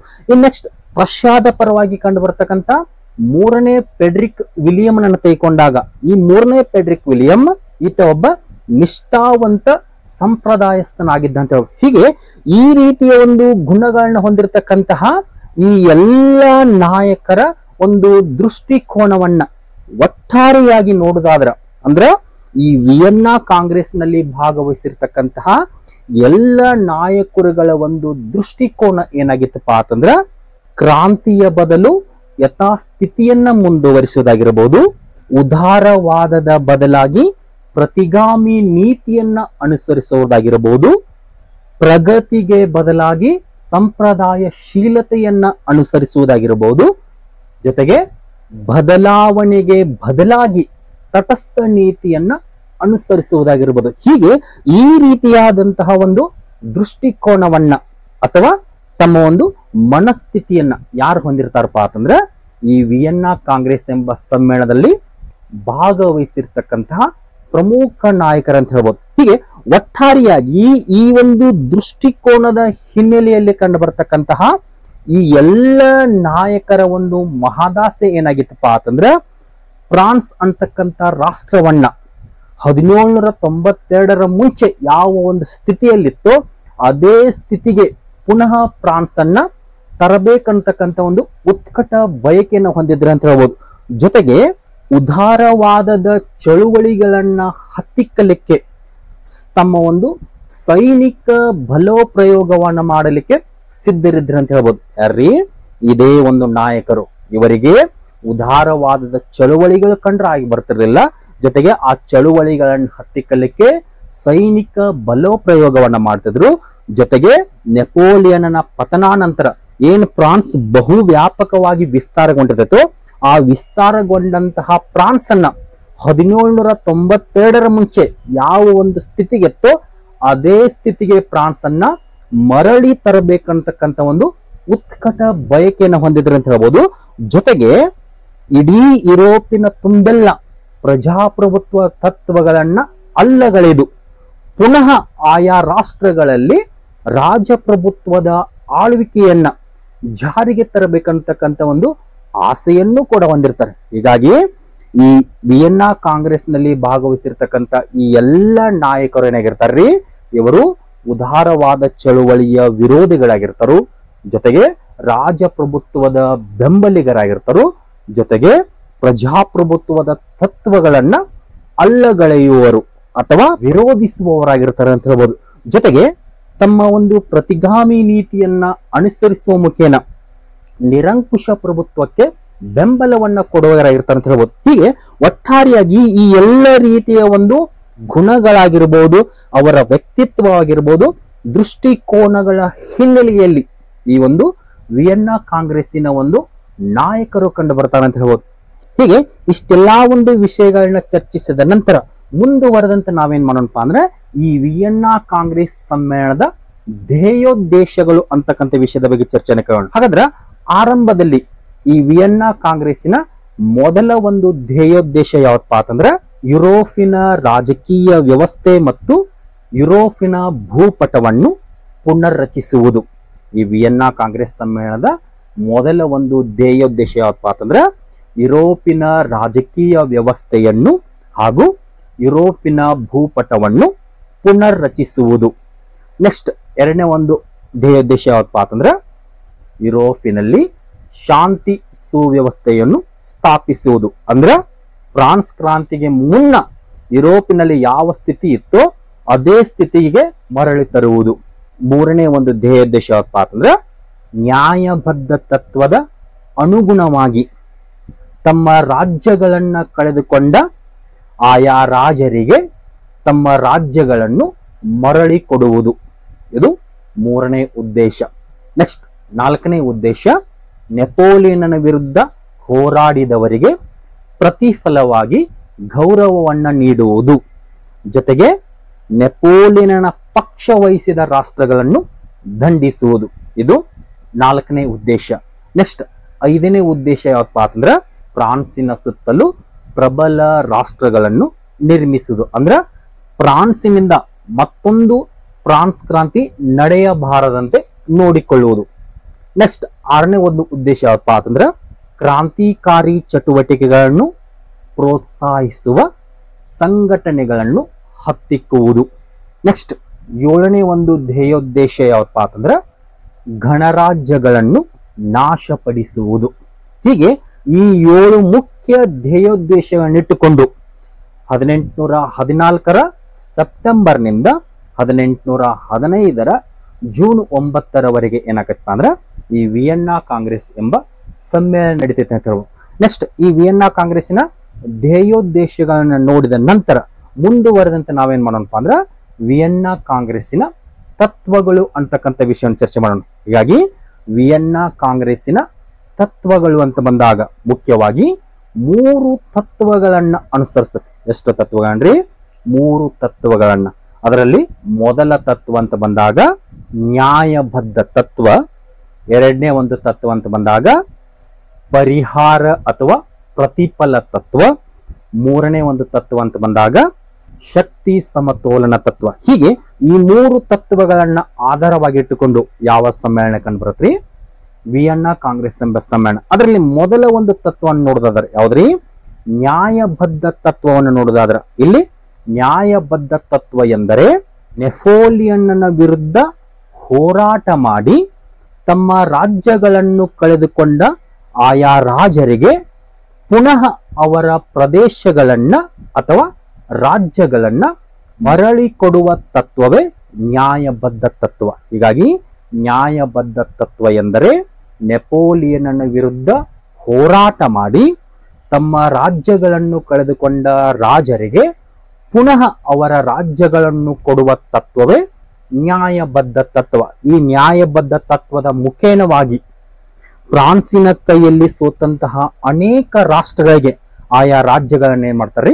ಹಿಂದಿರುಗಿಸ್ತಾರೆ ಅಂತ ಹೇಳ್ಬೋದು. ಉದಾಹರಣೆಗೆ ಫ್ರಾನ್ಸ್, ಸ್ಪೇನ್, ಸಿಸಿಲಿ ಮತ್ತು ನೇಪಲ್ಸ್ ಈ ಒಂದು ರಾಜ್ಯಗಳಲ್ಲಿ ಏನ್ ಮಾಡ್ತಾರಪ್ಪ ಅಂತಂದ್ರೆ ಪುನಃ ಬೋರ್ಬನ್ ವಂಶದವರನ್ನ ಆಳ್ವಿಕೆಗೆ ತರ್ತಾರೆ ಅಂತ ಹೇಳ್ಬೋದು. ಯಾವ ತತ್ವಕ್ಕೆ ಅನುಗುಣವಾಗಿ? ನ್ಯಾಯಬದ್ಧ ತತ್ವಕ್ಕೆ ಅನುಗುಣವಾಗಿ ಯುರೋಪಿನ ನಾನಾ ರಾಷ್ಟ್ರಗಳಲ್ಲಿ ಪುನಃ ಬೋರ್ಬನ್ ವಂಶದವರ ಆಳ್ವಿಕೆ ಆರಂಭ ಆಯ್ತು ಅಂತ ಹೇಳ್ಬೋದು. ಉದಾಹರಣೆಗೆ ಫ್ರಾನ್ಸಿನಲ್ಲಿ 18ನೇ ಲೂಯಿಯನ್ನ ಅಧಿಕಾರಕ್ಕೆ ತರ್ತಾರು, ಸ್ಪೇನಿನಲ್ಲಿ 7ನೇ ಫರ್ಡಿನಾಂಡನನ್ನ ಅಧಿಕಾರಕ್ಕೆ ತರ್ತಾರು, ಜೊತೆಗೆ ನೇಪಲ್ಸ್ ನಲ್ಲಿ 4ನೇ ಫರ್ಡಿನಾಂಡನ್ನ ಅಧಿಕಾರಕ್ಕೆ ತರ್ತಾರು, ಜೊತೆಗೆ ಸಾರ್ಡಿನಿಯಾದಲ್ಲಿ ವಿಕ್ಟರ್ ಇಮ್ಯಾನ್ಯುಯಲ್ ಅಂತಕ್ಕಂಥ ವ್ಯಕ್ತಿಯನ್ನ ಅಧಿಕಾರಕ್ಕೆ ತರ್ತಾರೆ. ಹೀಗೆ ಒಟ್ಟಾರೆಯಾಗಿ ನ್ಯಾಯಬದ್ಧ ತತ್ವಕ್ಕೆ ಅನುಗುಣವಾಗಿ ಯುರೋಪಿನ ನಾನಾ ರಾಷ್ಟ್ರಗಳಲ್ಲಿ ರಾಜಪ್ರಭುತ್ವ ಅಧಿಕಾರವನ್ನ ಸ್ಥಾಪನೆ ಮಾಡ್ತಾರೆ ಅಂತ ಹೇಳ್ಬೋದು. ಜೊತೆಗೆ ರಾಜ್ಯಗಳನ್ನ ಕಳೆದುಕೊಂಡಂತಹ ಆಯಾ ರಾಜರಿಗೆ ಅವರ ಪ್ರದೇಶಗಳನ್ನ ಮರಳಿ ಕೊಡ್ತಾರೆ ಅಂತ ಹೇಳ್ಬೋದು. ನೆಕ್ಸ್ಟ್ 2ನೇ ಒಂದು ತತ್ವ ಏನಪ್ಪ ಅಂತಂದ್ರ ಪರಿಹಾರ ಅಥವಾ ಪ್ರತಿಫಲನ ತತ್ವ. ಈ ಪರಿಹಾರ ಅಥವಾ ಪ್ರತಿಫಲನ ತತ್ವ ಅಂದ್ರೆ ಏನಪ್ಪಾ ಅಂತಂದ್ರ ನೆಪೋಲಿಯನ್ನ ವಿರುದ್ಧ ಹೋರಾಟ ಮಾಡಿ ನಷ್ಟವನ್ನು ಅನುಭವಿಸಿದ ರಾಷ್ಟ್ರಗಳಿಗೆ ಪ್ರತಿಫಲದ ರೂಪದಲ್ಲಿ ಆಯಾ ಪ್ರದೇಶಗಳನ್ನ ಮರಳಿ ಕೊಡುವ ತತ್ವವನ್ನ ಏನಂತ ಕರೀತಾರ್ರಿ? ಪರಿಹಾರ ತತ್ವ ಅಥವಾ ಪ್ರತಿಫಲನ ತತ್ವ ಅಂತ ಕರೀತಾರೆ. ಹೀಗಾಗಿ ಪರಿಹಾರ ಅಥವಾ ಪ್ರತಿಫಲನ ತತ್ವ ಎಂದರೆ ನೆಪೋಲಿಯನ್ನ ವಿರುದ್ಧ ಹೋರಾಟ ಮಾಡಿ ನಷ್ಟವನ್ನು ಅನುಭವಿಸಿದ ರಾಜ್ಯಗಳಿಗೆ ಅಥವಾ ರಾಜರಿಗೆ ಪರಿಹಾರದ ರೂಪದಲ್ಲಿ ಅಥವಾ ಪ್ರತಿಫಲದ ರೂಪದಲ್ಲಿ ಕೆಲವು ಪ್ರದೇಶಗಳನ್ನ ಬಿಟ್ಟು ಕೊಡುವುದಕ್ಕೆ ಏನಂತ ಕರೀತಾರೆ? ಪರಿಹಾರ ಅಥವಾ ಪ್ರತಿಫಲನ ತತ್ವ ಅಂತ ಕರೀತಾರೆ. ಈ ತತ್ವದ ಪ್ರಕಾರವಾಗಿ ಆಸ್ಟ್ರಿಯಾ ಆಗಿರ್ಬೋದು, ಇಂಗ್ಲೆಂಡ್ ಆಗಿರ್ಬೋದು, ರಷ್ಯಾ ಆಗಿರ್ಬೋದು, ಸ್ಪೇನ್ ಆಗಿರ್ಬೋದು, ಈ ಎಲ್ಲ ರಾಷ್ಟ್ರಗಳು ಏನ್ ಮಾಡ್ತಾವಪ್ಪ ಅಂದ್ರ ಹಲವಾರು ಪ್ರದೇಶಗಳನ್ನ ಪಡೆದುಕೋತಾವ. ಹೀಗಾಗಿ ಆ ಎಲ್ಲ ಪ್ರದೇಶಗಳ ಬಗ್ಗೆ ಏನ್ ಮಾಡೋಣ್ರಿ? ಪ್ರಾದೇಶಿಕ ಪುನರ್ ವ್ಯವಸ್ಥೆ ಅಂತಕ್ಕಂಥ ವಿಷಯದಲ್ಲಿ ವಿವರವಾಗಿ ಚರ್ಚೆಯನ್ನು ಕೈಗೊಳ್ಳೋಣ. ಹೀಗಾಗಿ ಇಲ್ಲಿ ಸದ್ಯ ನೇರವಾಗಿ ನಾವೇನ್ ಮಾಡೋಣ್ರಿ? ಪರಿಹಾರ ಅಥವಾ ಪ್ರತಿಫಲನ ತತ್ವ ಎಂದರೇನು ಅಂತ ಮಾತ್ರ ನೋಡೋಣ. ನೆಕ್ಸ್ಟ್ ಮೂರನೇ ಒಂದು ತತ್ವ ಯಾವಪ್ಪ ಅಂತಂದ್ರ ಶಕ್ತಿ ಸಮತೋಲನ ತತ್ವ. ಯಾವ್ದ್ರಿ? ಶಕ್ತಿ ಸಮತೋಲನ ತತ್ವ. ಶಕ್ತಿ ಸಮತೋಲನ ತತ್ವ ಎಂದರೆ ಯುರೋಪ್ ರಾಷ್ಟ್ರಗಳ ಶಕ್ತಿಯಲ್ಲಿ ಏರುಪೇರಾಗದಂತೆ ನೋಡಿಕೊಳ್ಳುವುದು. ಅಂದ್ರೆ ಏನ್ರಿ? ಫ್ರಾನ್ಸಿನಿಂದ ಮತ್ತೊಂದು ದಾಳಿ ಎದುರಾಗದಂತೆ ನೋಡಿಕೊಳ್ಳುವುದು. ಅಂದ್ರೆ 1789ರ ಕ್ರಾಂತಿಯಂತೆ ಮತ್ತೆ ಯಾವುದೇ ಕಾರಣಕ್ಕೂ ಯುರೋಪಿಯನ್ ರಾಷ್ಟ್ರಗಳಲ್ಲಿ ಕ್ರಾಂತಿ ನಡೆಯಕೂಡದು. ಜೊತೆಗೆ ಫ್ರಾನ್ಸಿನ ಬಲವನ್ನ ಕುಗ್ಗಿಸುವುದು ಹಾಗೂ ಫ್ರಾನ್ಸಿನ ಕಡೆಯಿಂದ ಮತ್ಯಾವ ದಾಳಿಯೂ ಬರದಂತೆ ತಡೆಗಟ್ಟುವುದು. ಹೀಗೆ ಇವುಗಳ ಹಿನ್ನೆಲೆಯಲ್ಲಿ ಏನ್ ಮಾಡ್ತಾರೆ? ಈ ಶಕ್ತಿ ಸಮತೋಲನ ತತ್ವವನ್ನು ಅನುಸರಿಸ್ತಾರೆ. ಹೀಗೆ ಈ ಮೂರು ಮುಖ್ಯ ತತ್ವಗಳು ಅಷ್ಟಲ್ಲದೆ ಮತ್ತೊಂದು ತತ್ವ, ಈ ವಿಯೆನ್ನಾ ಕಾಂಗ್ರೆಸ್ ನಲ್ಲಿ ಕಂಡುಬರ್ತಕ್ಕಂಥ ಮತ್ತೊಂದು ತತ್ವ ಏನಪ್ಪಾ ಅಂತಂದ್ರೆ ಪ್ರಜಾಪ್ರಭುತ್ವದ ತತ್ವಗಳನ್ನು ಅಲ್ಲಗಳೆಯುವುದು. ಅಂದ್ರೆ ಸ್ವಾತಂತ್ರ್ಯ, ಸಮಾನತೆ, ಭ್ರಾತೃತ್ವವನ್ನ ಅಲ್ಲಗಳೆಯುವುದು. ಹೀಗೆ ಈ ಒಂದು ತತ್ವವನ್ನು ಸಹ ಏನ್ ಮಾಡಿರ್ತಾರೆ? ರೂಢಿಸಿಕೊಂಡಿರ್ತಾರೆ ಅಂತ. ಹೀಗೆ ಒಟ್ಟಾರೆಯಾಗಿ ಈ ಮುಖ್ಯ ಮೂರು ತತ್ವಗಳ ಹಿನ್ನೆಲೆಯಲ್ಲಿ ನಮಗೇನಾಕತ್ರಿ? ಈ ವಿಯೆನ್ನಾ ಕಾಂಗ್ರೆಸ್ ಕಂಡು ಬರುತ್ತೆ. ನೆಕ್ಸ್ಟ್ ವಿಯೆನ್ನಾ ಕಾಂಗ್ರೆಸ್ಸಿನ ತತ್ವಗಳನ್ನ ನೋಡಿದ ನಂತರ ಮುಂದುವರೆದಂತೆ ನಾವೇನ್ ಮಾಡೋಣಪ್ಪ ಅಂದ್ರೆ ಪ್ರಾದೇಶಿಕ ಪುನರ್ವ್ಯವಸ್ಥೆ ಅಂತಕ್ಕಂಥ ವಿಷಯವನ್ನ ಚರ್ಚೆಯನ್ನ ಕೈಗೊಳ್ಳೋಣ. ಈ ವಿಯೆನ್ನಾ ಕಾಂಗ್ರೆಸ್ ನಲ್ಲಿ ಕಂಡು ಬರ್ತಕ್ಕಂಥ ಪ್ರಾದೇಶಿಕ ಪುನರ್ವ್ಯವಸ್ಥೆ ಅಂದ್ರೆ ಏನಪ್ಪಾ ಅಂತಂದ್ರ ಈ ಹಿಂದೆ ಚರ್ಚೆ ಮಾಡಿದಂತಹ ಮೂರು ತತ್ವಗಳ ಅನುಗುಣವಾಗಿ ನೆಪೋಲಿಯನ್ ವಿರುದ್ಧ ಹೋರಾಟ ಮಾಡಿ ತಮ್ಮ ರಾಜ್ಯಗಳನ್ನ ಕಳೆದುಕೊಂಡಂತಹ ಆಯಾ ರಾಜರಿಗೆ ಏನ್ ಮಾಡ್ತಾರಪ್ಪ ಅಂದ್ರ ನಷ್ಟಕ್ಕೆ ಪ್ರತಿಫಲ ರೂಪದಲ್ಲಿ ಕೆಲವೊಂದಿಷ್ಟು ಪ್ರದೇಶಗಳನ್ನ ಬಿಟ್ಟು ಕೊಡ್ತಾರೆ. ಹೀಗಾಗಿ ಈ ವ್ಯವಸ್ಥೆಯನ್ನು ನಾವೇನಂತ ಕರಿತೀವಿ? ಪ್ರಾದೇಶಿಕ ಪುನರ್ವ್ಯವಸ್ಥೆ ಅಂತ ಕರಿತೀವಿ. ಹಾಗಾದ್ರೆ ಈ ಪ್ರಾದೇಶಿಕ ಪುನರ್ವ್ಯವಸ್ಥೆಯಲ್ಲಿ ನಾವು ಚರ್ಚೆ ಮಾಡ್ತಕ್ಕಂಥ ಮೊದಲ ರಾಷ್ಟ್ರ ಯಾವತ್ತಪ್ಪ ಅಂದ್ರೆ ಆಸ್ಟ್ರಿಯಾ. ಆಸ್ಟ್ರಿಯಾನೇ ಯಾಕೆ ತಗೋತಪ್ಪ ಅಂದ್ರೆ ಈ ವಿಯೆನ್ನಾ ಕಾಂಗ್ರೆಸ್ ಎಂಬ ಸಮ್ಮೇಳನ ನಡೆದಿದ್ದೇ ಮೂಲತಃ ಎಲ್ರಿ ಆಸ್ಟ್ರಿಯಾದ ರಾಜಧಾನಿಯಾದಂತ ವಿಯೆನ್ನಾದಲ್ಲಿ. ಹೀಗಾಗಿ ಈ ವಿಯೆನ್ನಾದಲ್ಲಿ ಕಂಡು ಬರ್ತಕ್ಕಂಥ ಮೆಟರ್ನಿಕ್ ತನ್ನ ಅಧ್ಯಕ್ಷತೆಯಲ್ಲಿ ಈ ಸಮ್ಮೇಳನ ನಡೆಯುವಾಗ ಆಸ್ಟ್ರಿಯಾಗೆ ಹೆಚ್ಚು ಲಾಭವಾಗುವಂತೆ ಏನ್ ಮಾಡ್ತಾನಪ್ಪ ಅಂದ್ರೆ ತನ್ನ ಪ್ರತಿಗಾಮಿ ನೀತಿಯನ್ನು ಅನುಸರಿಸ್ತಾ ಅಂತ ಹೇಳ್ಬೋದು. ಹಾಗಾದ್ರೆ ಈ ಪ್ರಾದೇಶಿಕ ಪುನರ್ವ್ಯವಸ್ಥೆಯ ಸಂದರ್ಭದಲ್ಲಿ ಆಸ್ಟ್ರಿಯಾ ಏನ್ ಮಾಡತ್ತಪ್ಪ ಅಂತಂದ್ರ ತನ್ನ ಬಳಿ ಇರತಕ್ಕಂತಹ ಬೆಲ್ಜಿಯಂ ಎಂಬ ಪ್ರದೇಶವನ್ನ ಹಾಲೆಂಡ್ಗೆ ಬಿಟ್ಟು ಕೊಡತಿ. ಅದಕ್ಕೆ ಪ್ರತಿರೂಪವಾಗಿ ಇಟಲಿಯಿಂದ ಏನ್ ಮಾಡತ್ತಪ್ಪ ಅಂದ್ರ ಹಲವಾರು ಪ್ರದೇಶಗಳನ್ನ ಪಡೆದುಕೊಳ್ತು. ಉದಾಹರಣೆಗೆ ಲೊಂಬಾರ್ಡಿ ಆಗಿರ್ಬೋದು, ವೆನಿಷಿಯಾ ಆಗಿರ್ಬೋದು, ಇಲಿರಿಯಾ ಆಗಿರ್ಬೋದು, ಪಾರ್ಮಾ ಆಗಿರ್ಬೋದು, ಮೊಡೆನ್ನಾ ಆಗಿರ್ಬೋದು, ಟಸ್ಕನಿ ಆಗಿರ್ಬೋದು. ಹೀಗೆ ಇಟಲಿಯಿಂದ ಈ ಭೂಭಾಗವನ್ನ ಪಡೆದುಕೊಂಡಂತ ಆಸ್ಟ್ರಿಯಾ ಕೆಲವು ಪ್ರದೇಶಗಳನ್ನ ತನ್ನ ನೇರ ನಿಯಂತ್ರಣದಲ್ಲಿ ಇಟ್ಕೊಳ್ಳತಿ. ಇನ್ನು ಕೆಲವು ಪ್ರದೇಶಗಳನ್ನ ಆಸ್ಟ್ರಿಯಾದ ಹ್ಯಾಪ್ಸ್ಬರ್ಗ್ ಮನೆತನಕ್ಕೆ ನೀಡುತ್ತಂತ ಹೇಳ್ಬೋದು. ಮುಂದುವರೆದಂತೆ ಇಟಲಿಯ ಮತ್ತೊಂದು ಪ್ರದೇಶವಾದಂತ ಪಾರ್ಮಾ ಪ್ರದೇಶವನ್ನ ನೆಪೋಲಿಯನ್ನ ಎರಡನೇ ಪತ್ನಿಯಾದಂತಹ ಮೇರಿ ಲೂಯಿಸ್ ಅಳಿಗೆ ಬಿಟ್ಟು ಕೊಡ್ತಾರು. ಜೊತೆಗೆ ಪಾರ್ಮಾ ಅಷ್ಟೇ ಅಲ್ಲದೆ ಇಟಲಿಯ ಇತರೆ ಭಾಗಗಳಾದಂತಹ ಮೊಡೆನ್ನಾ ಮತ್ತು ಟಸ್ಕನಿ ಪ್ರದೇಶಗಳನ್ನ ಪುನಃ ಆಸ್ಟ್ರಿಯಾದ ಹ್ಯಾಪ್ಸ್ಬರ್ಗ್ ರಾಜ ಮನೆತನದವ್ರು ಏನ್ ಮಾಡ್ತಾರಪ್ಪ ಅಂದ್ರೆ ತಮ್ಮ ನಿಯಂತ್ರಣಕ್ಕೆ ತೆಗೆದುಕೋತಾರೆ. ಹೀಗೆ ಒಟ್ಟಾರೆಯಾಗಿ ಇಲ್ಲಿಂದ ಈ ವಿಯೆನ್ನಾ ಕಾಂಗ್ರೆಸ್ ಎಂಬ ಸಮ್ಮೇಳನದಲ್ಲಿ ಆಸ್ಟ್ರಿಯಾ ಯಾವಾಗ ಇಟಲಿಯ ಭೂಭಾಗಗಳನ್ನ ತನ್ನ ಅಧೀನಕ್ಕೆ ತೆಗೆದುಕೋತೋ ಈ ಅಧೀನಕ್ಕೆ ತೆಗೆದುಕೊಂಡಂತಹ ಒಂದು ಪ್ರದೇಶಗಳ ಮೇಲೆ ಇಟಲಿ ಏನ್ ಮಾಡತ್ತಪ್ಪ ಅಂದ್ರ ತನ್ನ ಒಂದು ದಬ್ಬಾಳಿಕೆಯನ್ನು ಮಾಡ್ಲಿಕ್ಕೆ ಆರಂಭಿಸ್ತಿ. ಈ ದಬ್ಬಾಳಿಕೆ ಮುಂದೆ 1870ರಲ್ಲಿ ಇಟಲಿಯ ಏಕೀಕರಣ ಎಂಬ ಘಟನೆ ನಡೆಯಲಿಕ್ಕೆ ಕಾರಣವಾಗುತ್ತೆ ಅಂತ ಹೇಳ್ಬೋದು. ಇದು ಆಸ್ಟ್ರಿಯಾಗೆ ಸಂಬಂಧಿಸಿದಂತೆ. ನೆಕ್ಸ್ಟ್ ಇಂಗ್ಲೆಂಡಿಗೆ ಸಂಬಂಧಿಸಿದಂತೆ ಎರಡನೇ ರಾಷ್ಟ್ರ ಯಾವ್ದ್ರಿ? ಇಂಗ್ಲೆಂಡ್. ಇಲ್ಲಿ ಇಂಗ್ಲೆಂಡ್ಗೆ ಏನ್ ಮಾಡ್ತಾರಪ್ಪ ಅಂತಂದ್ರ ನಮ್ಮ ಭಾರತ ಆಗಿರ್ಬೋದು, ಸ್ಪೇನಿನಿಂದ ಟ್ರಿನಿಡಾಡ್ ಅಂತಕ್ಕಂಥ ಪ್ರದೇಶ ಆಗಿರ್ಬೋದು, ಫ್ರಾನ್ಸಿನಿಂದ ಸೇಂಟ್ ಲೂಯಿ ಅಂತಕ್ಕಂಥ ಪ್ರದೇಶ ಆಗಿರ್ಬೋದು, ಜೊತೆಗೆ ದಕ್ಷಿಣ ಆಫ್ರಿಕಾದ ಕೇಪ್ ಕಾಲೋನಿಗಳಾಗಿರ್ಬೋದು, ಜೊತೆಗೆ ಇತರ ದ್ವೀಪಗಳು ಯಾವ್ರಿ ಸಿಲೋನ್ ಆಗಿರ್ಬೋದು, ಮಾರಿಷಿಯಸ್ ಆಗಿರ್ಬೋದು, ಟೋಗೋಲ್ಯಾಂಡ್ ಆಗಿರ್ಬೋದು. ಹೀಗೆ ಈ ಎಲ್ಲ ಪ್ರದೇಶಗಳನ್ನ ಏನ್ ಮಾಡ್ತಾರಪ್ಪ ಅಂದ್ರೆ ಇಂಗ್ಲೆಂಡ್ಗೆ ಬಿಟ್ಟು ಕೊಡ್ತಾರೆ. ಯಾವ್ರಿ ಭಾರತ ಆಗಿರ್ಬೋದು, ಸ್ಪೇನಿನ ಟ್ರಿನಿಡಾಡ್ ಆಗಿರ್ಬೋದು, ಫ್ರಾನ್ಸಿನ ಸೇಂಟ್ ಲೂಯಿ ಆಗಿರ್ಬೋದು, ದಕ್ಷಿಣ ಆಫ್ರಿಕಾದ ಕೇಪ್ ಕಾಲೋನ್ ಆಗಿರ್ಬೋದು, ಸಿಲೋನ್ ಆಗಿರ್ಬೋದು, ಮಾರಿಷಿಯಸ್ ಆಗಿರ್ಬೋದು. ಹೀಗೆ ಈ ಎಲ್ಲ ಪ್ರದೇಶಗಳು ಇಂಗ್ಲೆಂಡಿನ ಹಿಡಿತಕ್ಕೆ ಬರ್ತಾವು. ನೆಕ್ಸ್ಟ್ ಮೂರನೇ ರಾಷ್ಟ್ರ ಯಾವತ್ತಪ್ಪ ಅಂತಂದ್ರೆ ಫ್ರಾನ್ಸ್. ಈ ಫ್ರಾನ್ಸ್ಗೆ ಸಂಬಂಧಿಸಿದಂತೆ ಕೆಲವೊಂದಿಷ್ಟು ಪ್ರದೇಶಗಳನ್ನ ಕಸಿದುಕೊಂಡು ಫ್ರಾನ್ಸಿನ ಮೇಲೆ ಏನ್ ಮಾಡ್ತಾರಪ್ಪ ಅಂದ್ರೆ ಯುದ್ಧ ವೆಚ್ಚವನ್ನು ಹೇರ್ತಾರೆ ಅಂತ ಹೇಳ್ಬೋದು. ಹೀಗಾಗಿ ಈ ಸಂದರ್ಭದಲ್ಲಿ ಈ ಫ್ರಾನ್ಸಿನ ಪರವಾಗಿ ಈ ವಿಯೆನ್ನಾ ಕಾಂಗ್ರೆಸ್ನಲ್ಲಿ ಪಿಲರಾಂಡ್ ಅಂತಕ್ಕಂಥ ವ್ಯಕ್ತಿ ಭಾಗವಹಿಸಿದ್ದರಿಂದಾಗಿ ಆತ ಫ್ರಾನ್ಸ್ಗೆ ಹೆಚ್ಚು ನಷ್ಟವಾಗದಂತೆ ಏನ್ ಮಾಡ್ತಾನಪ್ಪ ಅಂದ್ರೆ ತನ್ನ ಒಂದು ನೀತಿಯನ್ನು ಅನುಸರಿಸ್ತಾನೆ ಹೇಳ್ಬೋದು. ಹೀಗಾಗಿ ಈ ಸಂದರ್ಭದಲ್ಲಿ ಫ್ರಾನ್ಸ್ಗೆ ಸಂಬಂಧಿಸಿದಂತೆ ಕೆಲವೊಂದಿಷ್ಟು ಕಟ್ಟಳೆಗಳನ್ನ ಜಾರಿಗೆ ತರ್ತಾರೆ ಅಂತ ಹೇಳ್ಬೋದು. ಉದಾಹರಣೆಗೆ ಫ್ರಾನ್ಸಿನಲ್ಲಿ ಪುನಃ 18ನೇ ಲೂಯಿಯನ್ನ ಅಧಿಕಾರಕ್ಕೆ ತರ್ತಾರೆ.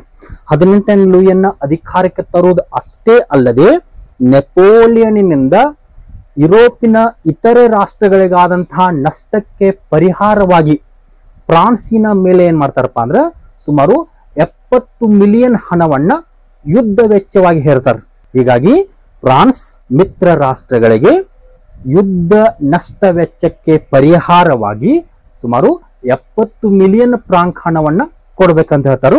ಜೊತೆಗೆ ಫ್ರಾನ್ಸ್ ಅನ್ನ ದುರ್ಬಲಗೊಳಿಸುವ ಸಲುವಾಗಿ ಫ್ರಾನ್ಸಿನ ಸೈನ್ಯವನ್ನ ಏನ್ ಮಾಡ್ತಾರಪ್ಪ ಅಂದ್ರೆ ಕಡಿತಗೊಳಿಸ್ತಾರೆ ಅಂತ ಹೇಳ್ಬೋದು. ಹೀಗಾಗಿ ಈ ಸಂದರ್ಭದಲ್ಲಿ ಫ್ರಾನ್ಸಿನೊಂದಿಗೆ ಪ್ಯಾರಿಸ್ ಎಂಬ ಒಪ್ಪಂದವನ್ನ ಮಾಡಿಕೊಳ್ಳುವ ಮುಖೇನ ಫ್ರಾನ್ಸಿನ ಸೈನ್ಯವನ್ನ ಕೇವಲ 1.5 ಲಕ್ಷಕ್ಕೆ ಮಾತ್ರ ಸೀಮಿತಗೊಳಿಸ್ತಾರೆ ಅಂತ ಹೇಳೋದು. ಹೀಗೆ ಒಟ್ಟಾರೆಯಾಗಿ ಪ್ರಾದೇಶಿಕ ಪುನರ್ವ್ಯವಸ್ಥೆಯ ಸಂದರ್ಭದಲ್ಲಿ ಫ್ರಾನ್ಸಿಗೆ ಸಂಬಂಧಿಸಿದಂತೆ ಏನ್ ಮಾಡ್ತಾರಪ್ಪ ಅಂದ್ರೆ 18ನೇ ಲೂಯಿಯನ್ನ ಮತ್ತೆ ಫ್ರಾನ್ಸಿನಲ್ಲಿ ಅಧಿಕಾರಕ್ಕೆ ತರ್ತಾರೋ. ಜೊತೆಗೆ ಫ್ರಾನ್ಸಿನ ಮೇಲೆ ಸುಮಾರು 70 ಮಿಲಿಯನ್ ಫ್ರಾಂಕ್ ಹಣವನ್ನ ಯುದ್ಧ ವೆಚ್ಚವಾಗಿ ಹೇರ್ತಾರೆ. ಜೊತೆಗೆ ಫ್ರಾನ್ಸಿನ ಸೈನ್ಯವನ್ನ 1.5 ಲಕ್ಷಕ್ಕೆ ಕಡಿತಗೊಳಿಸ್ತಾರಂತ ಹೇಳ್ಬೋದು. ಜೊತೆಗೆ ಫ್ರಾನ್ಸಿನಿಂದ ಮತ್ತೆ ಯಾವತ್ತೂ ಪುನರ್ದಾಳಿ ಎದುರಾಗಬಾರದು ಎನ್ನುವ ಹಿನ್ನೆಲೆಯಲ್ಲಿ ಫ್ರಾನ್ಸಿನ ಸುತ್ತಲೂ ಏನ್ ಮಾಡ್ತಾರಪ್ಪ ಅಂದ್ರೆ ಗಡಿ ರಾಜ್ಯಗಳನ್ನ ನಿರ್ಮಾಣ ಮಾಡ್ತಾರೆ ಅಂತ ಹೇಳ್ಬೋದು. ಇಷ್ಟೆಲ್ಲ ಫ್ರಾನ್ಸಿಗೆ ಸಂಬಂಧಿಸಿದಂತೆ. ನೆಕ್ಸ್ಟ್ 4ನೇ ರಾಷ್ಟ್ರ ಯಾವತ್ತಪ್ಪ ಅಂತಂದ್ರೆ ರಷ್ಯಾ. ಇಲ್ಲಿ ರಷ್ಯಾದ ಪರವಾಗಿ ಭಾಗವಹಿಸಿರ್ತಕ್ಕಂಥ 1ನೇ ಜಾರ್ ಅಲೆಕ್ಸಾಂಡರ್ ಆತನು ಸಹ ಏನ್ ಮಾಡ್ತಾನಪ್ಪ ಅಂದ್ರೆ ಹಲವಾರು ಪ್ರದೇಶಗಳನ್ನ ಪಡೆದುಕೊಳ್ತಾನೆ. ಉದಾಹರಣೆಗೆ ಪೋಲೆಂಡಿನಿಂದ ವಾರ್ಸಾ ಪ್ರದೇಶಕ್ಕೆ ಸಂಬಂಧಿಸಿದ ಗ್ರಾಂಡ್ ಡಚ್ ಆಗಿರ್ಬೋದು. ಯಾವ್ದ್ರಿ? ಪೋಲೆಂಡಿನ ವಾರ್ಸಾಕ್ಕೆ ಸಂಬಂಧಿಸಿದ ಗ್ರಾಂಡ್ ಡಚ್ ಪ್ರದೇಶ ಆಗಿರ್ಬೋದು, ಫಿನ್ಲ್ಯಾಂಡ್ ಪ್ರದೇಶ ಆಗಿರ್ಬೋದು, ಜೊತೆಗೆ ಟರ್ಕಿಯಿಂದ ಬೇಸಾರಾಬಿ ಪ್ರದೇಶ ಆಗಿರ್ಬೋದು. ಹೀಗೆ ಈ 3 ಪ್ರದೇಶಗಳನ್ನ ರಷ್ಯಾ ಪಡೆದುಕೋದಂತ ಹೇಳ್ಬೋದು. ಈ ನೆಕ್ಸ್ಟ್ ಮತ್ತೊಂದು ನೆನಪಿಟ್ಕೋಬೇಕ್ರಿ, ಈ ವಿಯೆನ್ನಾ ಕಾಂಗ್ರೆಸ್ ನಲ್ಲಿ ನೆಪೋಲಿಯನ್ ಕೈಯಲ್ಲಿ ಸೋತಂತಹ ಈ ಟರ್ಕಿ ಇದು ಭಾಗವಹಿಸಿರುತ್ತಾರೆ ಅಂತ ನೆನಪಿಟ್ಕೋಬೇಕು. ಇನ್ ನೆಕ್ಸ್ಟ್ 5ನೇ ಒಂದು ರಾಷ್ಟ್ರ ಯಾವತ್ತಪ್ಪ ಅಂತಂದ್ರೆ ಜರ್ಮನಿ. ಈ ಜರ್ಮನಿಗೆ ಸಂಬಂಧಿಸಿದಂತೆ ಕೆಲವೊಂದಿಷ್ಟು ಮಾರ್ಪಾಡುಗಳನ್ನ ಮಾಡ್ತಾರೆ ಅಂತ ಹೇಳ್ಬೋದು. ಉದಾಹರಣೆಗೆ 39 ಜರ್ಮನ್ ರಾಜ್ಯಗಳನ್ನ ಕೂಡಿಸಿ ಜರ್ಮನ್ ಒಕ್ಕೂಟವನ್ನ ರಚನೆ ಮಾಡ್ತಾರೋ. ಒಕ್ಕೂಟವನ್ನ ರಚನೆ ಮಾಡೋದು ಅಷ್ಟೇ ಅಲ್ಲದೆ ಅದನ್ನ ಏನ್ ಮಾಡ್ತಾರಪ್ಪ ಅಂದ್ರೆ ಫ್ರಾಂಕ್ಫರ್ಟ್ ನಲ್ಲಿ ಕಂಡು ಬರ್ತಕ್ಕಂಥ ಡಯಟ್ಟಿನ ಹತೋಟಿಗೆ ತರ್ತಾರೆ. ಯಾವ್ದನ್ರಿ? ಆ 39 ರಾಜ್ಯಗಳು ಕೂಡಿಕೊಂಡು ರಚನೆಗೊಂಡಂತಹ ಆ ಜರ್ಮನ್ ಎಂಬ ಒಕ್ಕೂಟ ಫ್ರಾಂಕ್ಫರ್ಟ್ ನ ಸಂಸತ್ತು ಯಾವ್ದ್ರಿ? ಡಯಟ್ಟಿನ ಅಧೀನಕ್ಕೆ ಇರುವಂತೆ ಮಾಡ್ತಾರೋ. ಜೊತೆಗೆ ಆ ಡಯಟ್ ಏನ್ ಮಾಡ್ತಾರಪ್ಪ ಅಂದ್ರೆ ಆಸ್ಟ್ರಿಯಾದ ಅಧ್ಯಕ್ಷತೆಯಲ್ಲಿ ತನ್ನ ಒಂದು ಸಭೆಯನ್ನು ನಡೆಸುವಂತೆ ಮಾಡ್ತಾರೆ ಅಂತ ಹೇಳ್ಬೋದು. ಇದು ಜರ್ಮನಿಗೆ ಸಂಬಂಧಿಸಿದಂತೆ. ನೆಕ್ಸ್ಟ್ ಮತ್ತೊಂದು ರಾಷ್ಟ್ರ ಯಾವಪ್ಪ ಅಂತಂದ್ರೆ ಇಟಲಿ.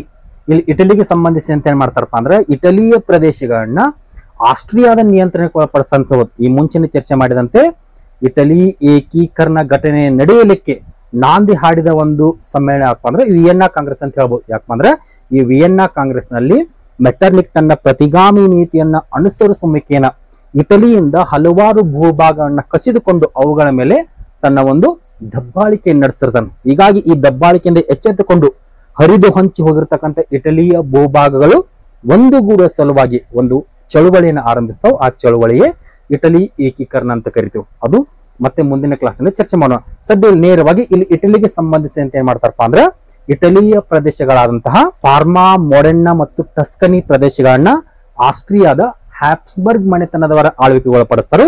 ನಂತರ ಲೊಂಬಾರ್ಡಿ ಮತ್ತು ವೆನಿಷಿಯಾ ಪ್ರದೇಶಗಳನ್ನ ನೇರ ಆಳ್ವಿಕೆಗೆ ಅಂದ್ರೆ ಚಾನ್ಸಲರ್ನ ಆಳ್ವಿಕೆಗೆ ಒಳಪಡಿಸ್ತಾರೋ. ನೆಕ್ಸ್ಟ್ ರೋಮ್ ಮತ್ತು ಅದರ ಸುತ್ತಮುತ್ತಲಿನ ಪ್ರದೇಶಗಳನ್ನ ಪೋಪನಾದಂತ 7ನೇ ಪಯಸ್ಸನಿಗೆ ಬಿಟ್ಟು ಕೊಡ್ತಾರೋ.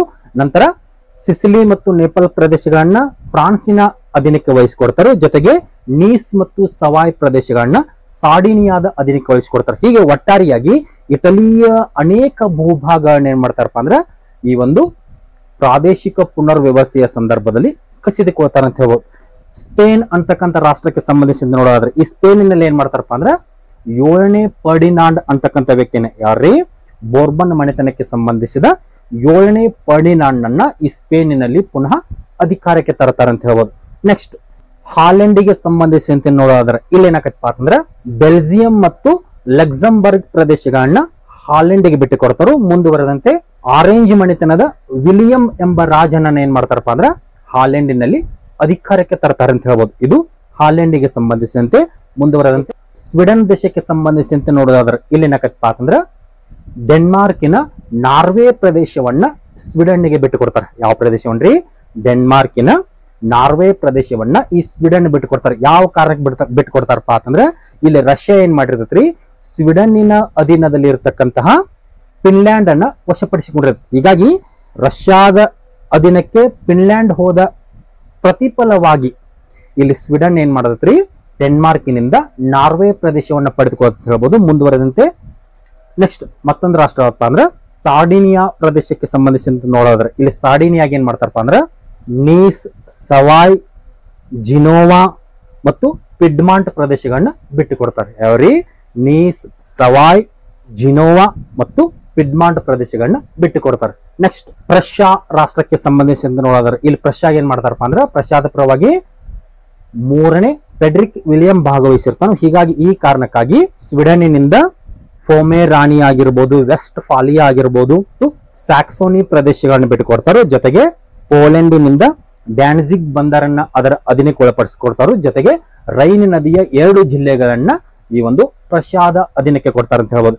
ನೆಕ್ಸ್ಟ್ ಸ್ವಿಟ್ಜರ್ಲ್ಯಾಂಡ್ಗೆ ಸಂಬಂಧಿಸಿದಂತೆ ನೋಡೋದಾದ್ರೆ ಇಲ್ಲಿ ಸ್ವಿಟ್ಜರ್ಲ್ಯಾಂಡ್ಗೆ ಸಂಬಂಧಿಸಿದಂತೆ ಏನ್ ಮಾಡ್ತಾರಪ್ಪ ಅಂತಂದ್ರೆ 19 ಕ್ಯಾಂಟನ್ಗಳನ್ನ ಒಟ್ಟುಗೂಡಿಸಿ ಸ್ವೀಸ್ ಎಂಬ ಒಕ್ಕೂಟವನ್ನ ರಚನೆ ಮಾಡ್ತಾರೆ ಅಂತ ಹೇಳ್ಬೋದು. ನೆಕ್ಸ್ಟ್ ಪೋಲೆಂಡ್ಗೆ ಸಂಬಂಧಿಸಿದಂತೆ ನೋಡೋದಾದ್ರೆ ಇಲ್ಲಿ ಪೋಲೆಂಡ್ ಅನ್ನ ವಿಭಜನೆ ಮಾಡ್ತಾರೆ ಅಂತ ಹೇಳ್ಬೋದು. ಹೀಗಾಗಿ ಪೋಲೆಂಡ್ಗೆ ಸಂಬಂಧಿಸಿದ ಪ್ರಮುಖ ಪ್ರದೇಶಗಳನ್ನ ಹಂಚಿಕೆ ಮಾಡ್ತಾರೆ. ಉದಾಹರಣೆಗೆ ಪೋಲೆಂಡಿನ ರಾಜಧಾನಿಯಾದಂತಹ ವಾರ್ಸಾ ಪ್ರದೇಶವನ್ನ ರಷ್ಯಾಗ ಬಿಟ್ಟು ಕೊಡ್ತಾರು. ಮತ್ತೊಂದು ಪ್ರದೇಶವಾದಂತಹ ಡ್ಯಾನ್ಜಿಗ್ ಪ್ರದೇಶವನ್ನ ಪ್ರಷ್ಯಾಗ ಬಿಟ್ಟು ಕೊಡ್ತಾರು.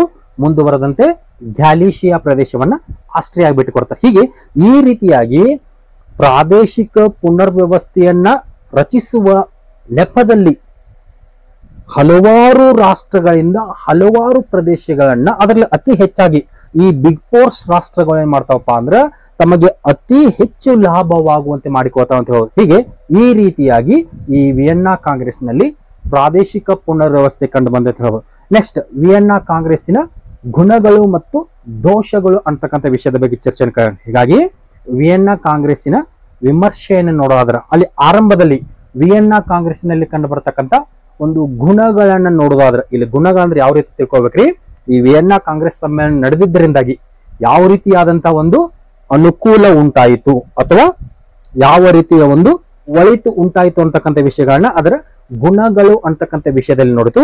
ಇನ್ನು ದೋಷಗಳಂತ ಬಂದಾಗ ವಿಯೆನ್ನಾ ಕಾಂಗ್ರೆಸ್ ಒಳಗೊಂಡಂತಹ ಕೆಲವೊಂದಿಷ್ಟು ನಿರ್ಬಂಧನೆಗಳಾಗಿರ್ಬೋದು, ಅದರಿಂದ ಆದಂತಹ ನಷ್ಟಗಳಾಗಿರ್ಬೋದು ಅಥವಾ ತೊಂದರೆ ಆಗಿರ್ಬೋದು. ಹಾಗಾದ್ರೆ ಇಲ್ಲಿ ಆರಂಭದಲ್ಲಿ ವಿಯೆನ್ನಾ ಕಾಂಗ್ರೆಸ್ ಅನ್ನ ವಿಮರ್ಶೆ ಮಾಡುವಾಗ ಅದರ ಗುಣಗಳನ್ನ ನೋಡೋದಾದ್ರ 1ನೇ ಪಾಯಿಂಟ್ಸ್ ಯಾವ್ದ್ರಿ, ಯುದ್ಧ ನಿಯಂತ್ರಣ. ಇದನ್ನ ಯಾವ ರೀತಿ ಹೇಳುದಪ್ಪ ಅಂತಂದ್ರೆ ವಿಯೆನ್ನಾ ಕಾಂಗ್ರೆಸ್ ಎಂಬ ಸಮ್ಮೇಳನ ನಡೆದ ಕಾರಣಕ್ಕಾಗಿ ಇದು ಸುಮಾರು 40 ವರ್ಷಗಳ ಕಾಲ ಯುರೋಪ್ ಖಂಡದಲ್ಲಿ ಯುದ್ಧ ನಡೆಯದಂತೆ ನೋಡಿಕೊಳ್ತೆ ಅಂತ ಹೇಳ್ಬೋದು.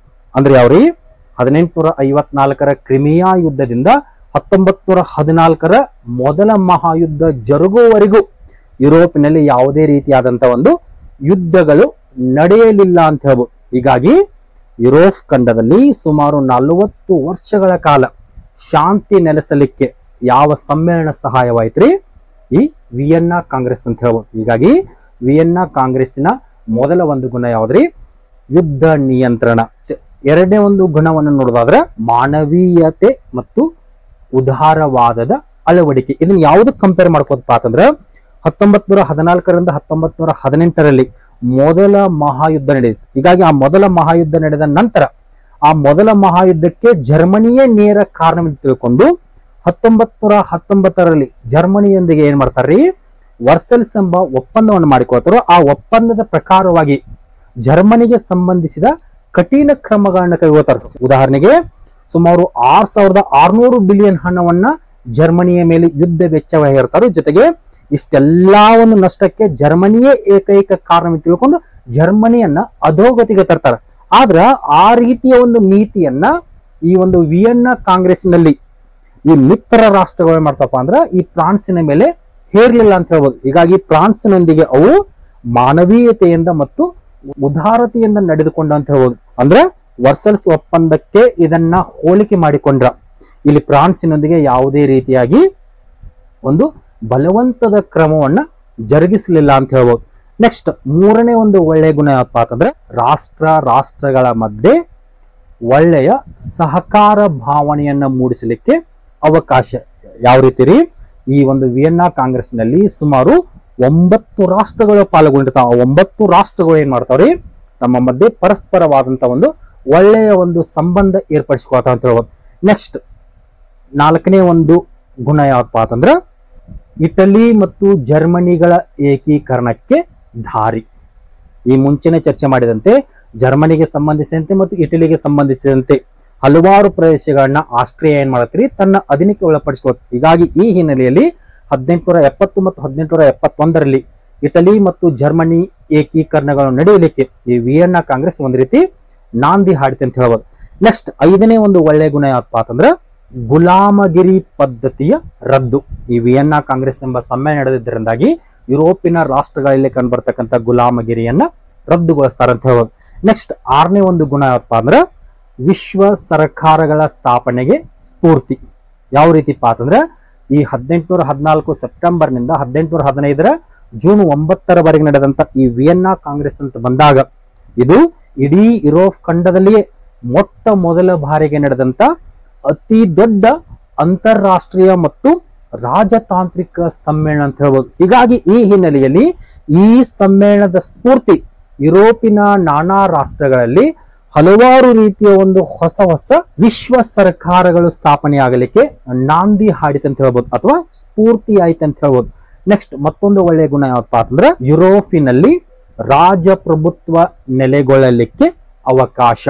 ಈ ವಿಯೆನ್ನಾ ಕಾಂಗ್ರೆಸ್ ನಡೆದ ಪರಿಣಾಮದಿಂದಾಗಿ ಆ ನ್ಯಾಯಬದ್ಧ ತತ್ವ ಮತ್ತು ಪರಿಹಾರ ಪ್ರತಿಫಲನ ತತ್ವಗಳ ಅಡಿಯಲ್ಲಿ ರಾಜ್ಯಗಳನ್ನ ಕಳೆದುಕೊಂಡಂತ ಆಯಾ ರಾಜರಿಗೆ ಪುನಃ ರಾಜ್ಯಗಳನ್ನ ದೊರಕಿಸಿ ಅಲ್ಲಿ ಪುನಃ ರಾಜರನ್ನ ಏನ್ ಮಾಡ್ತಾರ್ರಿ ಅಧಿಕಾರಕ್ಕೆ ತರ್ತಾರೆ ಅಂತ ಹೇಳ್ಬೋದು. ಹೀಗಾಗಿ ಈ ಹಿನ್ನೆಲೆಯಲ್ಲಿ ಈ ವಿಯೆನ್ನಾ ಕಾಂಗ್ರೆಸ್ ಎಂಬ ಸಮ್ಮೇಳನ ನಡೆದಿದ್ದರಿಂದಾಗಿ ಯುರೋಪಿನಲ್ಲಿ ಪುನಃ ರಾಜ್ಯ ಪ್ರಭುತ್ವ ಏಳಿಗೆ ಹೊಂದಲಿಕ್ಕೆ ಅನುಕೂಲ ಆಯ್ತು ಅಂತ ಹೇಳ್ಬೋದು.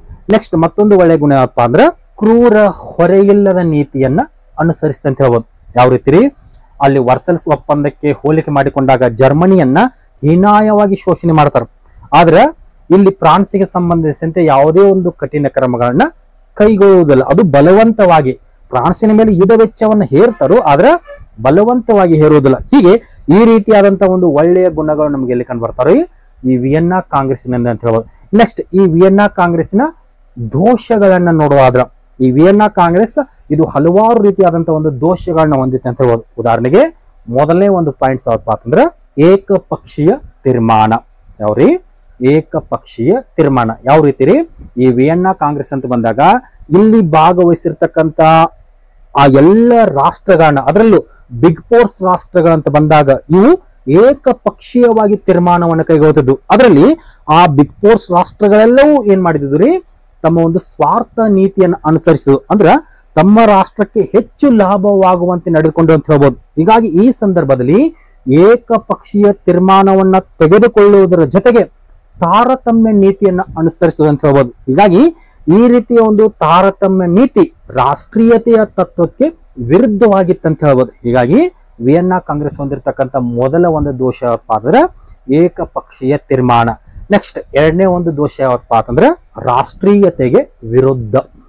ಎರಡನೇದಾವ್ರಿ ರಾಷ್ಟ್ರೀಯತೆಗೆ ವಿರುದ್ಧ. ಯಾವ ರೀತಿಪ್ಪ ಅಂತಂದ್ರೆ ಯುರೋಪಿನ ರಾಷ್ಟ್ರಗಳಲ್ಲಿ ರಾಜಪ್ರಭುತ್ವವನ್ನ ಪುನಃ ಸ್ಥಾಪಿಸಿರ್ತಕ್ಕಂಥ ಇದೇ ಬಿಗ್ ಫೋರ್ಸ್ ರಾಷ್ಟ್ರಗಳು ಮಾಡ್ತಪ್ಪ ಅಂತಂದ್ರೆ ರಾಜಪ್ರಭುತ್ವದ ಸೋಗಿನಲ್ಲಿ ಪ್ರಜೆಗಳ ಹಿತ ಆಗಿರ್ಬೋದು ಮತ್ತು ಪ್ರಗತಿಯನ್ನ ಸಂಪೂರ್ಣವಾಗಿ ನಿರ್ಲಕ್ಷ್ಯ ಮಾಡಿದೆ ಅಂತ ಹೇಳ್ಬೋದು. ಹೀಗಾಗಿ ಈ ಹಿನ್ನೆಲೆಯಿಂದಾಗಿ ಈ ವಿಯೆನ್ನಾ ಕಾಂಗ್ರೆಸ್ನಿಂದ ರಾಷ್ಟ್ರೀಯತೆಗೆ ಧಕ್ಕೆ ಉಂಟಾಗಿದೆ ಅಂತ ಹೇಳ್ಬೋದು. ನೆಕ್ಸ್ಟ್ ಮೂರನೇ ಒಂದು ದೋಷ ಯಾವಪ್ಪ ಅಂತಂದ್ರೆ ಸಮಾನತೆಯ ತತ್ವಕ್ಕೆ ವಿರುದ್ಧ. ಈ ವಿಯೆನ್ನಾ ಕಾಂಗ್ರೆಸ್ ಒಳಗೊಂಡಂತ ಮೂರನೇ ಒಂದು ದೋಷ ಯಾವಪ್ಪ ಅಂದ್ರೆ ಸಮಾನತೆಯ ತತ್ವಕ್ಕೆ ವಿರುದ್ಧ. ಯಾವ ರೀತಿಪ್ಪ ಅಂತಂದ್ರೆ ಈ ಒಂದು ವಿಯೆನ್ನಾ ಕಾಂಗ್ರೆಸ್ ನಲ್ಲಿ ಪಾಲ್ಗೊಂಡಿರ್ತಕ್ಕಂಥ ಎಲ್ಲ ರಾಷ್ಟ್ರಗಳನ್ನು ತೆಗೆದುಕೊಂಡಾಗ ಎಲ್ಲ ರಾಷ್ಟ್ರಗಳು ಸಮಾನತೆಯಿಂದ ನಡೆದುಕೊಳ್ಳಲಿಲ್ಲ. ಅದರಲ್ಲಿ ಆಸ್ಟ್ರಿಯಾ, ಪ್ರಷ್ಯಾ, ರಷ್ಯಾ, ಇಂಗ್ಲೆಂಡ್ ಇವು ಬಿಗ್ ಫೋರ್ಸ್ ರಾಷ್ಟ್ರಗಳಾಗಿ ಉಳಿದುಕೊಂಡು ಇವು ತಮಗೆ ಬೇಕಾದಂತೆ ಹೆಚ್ಚಿನ ಲಾಭವನ್ನು ಪಡೆದುಕೊಂಡು, ಆದ್ರೆ ಅದೇ ವಿಯೆನ್ನಾ ಕಾಂಗ್ರೆಸ್ ನಲ್ಲಿ ಭಾಗವಹಿಸಿರ್ತಕ್ಕಂತಹ ಸ್ಪೇನ್ ಆಗಿರ್ಬೋದು, ಪೋರ್ಚುಗಲ್ ಆಗಿರ್ಬೋದು, ಸ್ವೀಡನ್ ಆಗಿರ್ಬೋದು, ಹೀಗೆ ಈ ರೀತಿಯ ರಾಷ್ಟ್ರಗಳನ್ನ ಈ ಬಿಗ್ ಫೋರ್ಸ್ ರಾಷ್ಟ್ರಗಳು ಕಡೆಗಣಿಸಿದ್ವು ಅಂತ ಹೇಳ್ಬೋದು. ಹೀಗಾಗಿ ಈ ಹಿನ್ನೆಲೆಯಿಂದಾಗಿ ಈ ವಿಯೆನ್ನಾ ಕಾಂಗ್ರೆಸ್ ಎಂಬುದು ಅಸಮಾನತೆಯಿಂದ ಕೂಡಿತಂತ ಹೇಳ್ಬೋದು, ಅಥವಾ ಇದು ಸಮಾನತೆಯ ತತ್ವಕ್ಕೆ ವಿರುದ್ಧವಾಗಿತ್ತು ಅಂತ ಹೇಳ್ಬೋದು. ಇದು ವಿಯೆನ್ನಾ ಕಾಂಗ್ರೆಸ್ಸಿನ ಮೂರನೇ ಒಂದು ದೋಷ. ನೆಕ್ಸ್ಟ್ ನಾಲ್ಕನೇ ಒಂದು ದೋಷ ಯಾವಪ್ಪ ಅಂತಂದ್ರೆ ರಾಜಪ್ರಭುತ್ವ ಮತ್ತು ಪ್ರತಿಗಾಮಿ ನೀತಿಗೆ ಬೆಂಬಲ. ಯಾವ ರೀತಿಪ್ಪ ಅಂದ್ರೆ ಈ ವಿಯೆನ್ನಾ ಕಾಂಗ್ರೆಸ್ ನಲ್ಲಿ ಭಾಗವಹಿಸಿರ್ತಕ್ಕಂತ ಈ ಎಲ್ಲ ನಾಯಕರು ಏನ್ ಮಾಡಿರಪ್ಪ ಅಂದ್ರೆ ಪ್ರಜಾಪ್ರಭುತ್ವದ ತತ್ವಗಳನ್ನ ಅಲ್ಲಗಳೆದು ತಮ್ಮ ಒಂದು ರಾಜಪ್ರಭುತ್ವಕ್ಕೆ ಆಗಿರ್ಬೋದು ಮತ್ತು ತಮ್ಮ ಪ್ರತಿಗಾಮಿ ನೀತಿಗೆ ತಮ್ಮ ಒಂದು ಬೆಂಬಲವನ್ನ ಸೂಚಿಸ್ತಾರಂತ ಹೇಳ್ಬೋದು. ನೆಕ್ಸ್ಟ್ ಐದನೇ ಒಂದು ದೋಷ ಯಾವಪ್ಪ ಅಂತಂದ್ರೆ ಫ್ರಾನ್ಸ್ ಕ್ರಾಂತಿಯ ತತ್ವಗಳ ಅಲ್ಲಗಳೆಯುವಿಕೆ ಅಥವಾ ಪ್ರಜಾಪ್ರಭುತ್ವ ತತ್ವಗಳ ಅಲ್ಲಗಳೆಯುವಿಕೆ. ಯಾವ ರೀತಿಪ್ಪ ಅಂತಂದ್ರೆ ಈ ವಿಯೆನ್ನಾ ಕಾಂಗ್ರೆಸ್ ನಲ್ಲಿ ಭಾಗವಹಿಸಿರ್ತಕ್ಕಂಥ ಈ ಎಲ್ಲ ನಾಯಕರುಗಳು ಏನಾಗಿರ್ತಾರ್ರಿ, ತಟಸ್ಥ ನೀತಿಯನ್ನ ಬಯಸುವವರಾಗಿರ್ತಾರೆ ಅಥವಾ ಪ್ರತಿಗಾಮಿ ನೀತಿಯನ್ನ ಬಯಸುವವರಾಗಿರ್ತಾರೆ. ಹೀಗಾಗಿ ಇವ್ರು ಏನ್ ಮಾಡ್ತಾರಪ್ಪ ಅಂದ್ರೆ ಪ್ರಜಾಪ್ರಭುತ್ವದ ತತ್ವಗಳನ್ನ ಮತ್ತು ಉದಾರವಾದಿ ತತ್ವಗಳನ್ನ ಅಲ್ಲಗಳಿತಾರಂತ. ಹೀಗೆ ಒಟ್ಟಾರೆಯಾಗಿ ವಿಯೆನ್ನಾ ಕಾಂಗ್ರೆಸ್ ಅಂತಕ್ಕಂಥ ಈ ಸಮ್ಮೇಳನ ಕೆಲವೊಂದಿಷ್ಟು ಕಡೆ ಒಳ್ಳೆಯ ಗುಣಗಳನ್ನ ಹೊಂದಿದ್ದರೂ ಕೂಡ ಇದು ತನ್ನದಾಗಿರ್ತಕ್ಕಂಥ ದೋಷಗಳ ಹಿನ್ನೆಲೆಯಲ್ಲಿ ಇದು ತನ್ನನ್ನ ಟೀಕಿಸಿಕೊಂಡಿದೆ. ಹೀಗೆ ಈ ರೀತಿಯಾದಂತಹ ಒಂದು ಪ್ರಮುಖ ಅಂಶಗಳೆಲ್ಲವೂ ನಮಗೆ ಎಲ್ಲಿ ಕಂಡು ಬರ್ತಾವಪ್ಪ ಅಂತಂದ್ರೆ ಈ ವಿಯೆನ್ನಾ ಕಾಂಗ್ರೆಸ್ ಅಂತಕ್ಕಂಥ ಒಂದು ಸಮ್ಮೇಳನದಲ್ಲಿ ಅಂತ ಹೇಳ್ಬೋದು. ನೆಕ್ಸ್ಟ್ ಮತ್ತೆ ಮುಂದಿನ ಕ್ಲಾಸ್ ನಲ್ಲಿ ಯುರೋಪಿನ ಮೇಳಗಳು ಅಂತಕ್ಕಂಥ ವಿಷಯದೊಂದಿಗೆ ಭೇಟಿಯಾಗೋಣ ಅಂತ ಹೇಳ್ತಾ ಇಲ್ಲಿಗೆ ನನ್ನ ಕ್ಲಾಸ್ ಅನ್ನು ಮುಗಿಸಿದ್ದೀನಿ. ಎಲ್ಲರಿಗೂ ನಮಸ್ಕಾರ.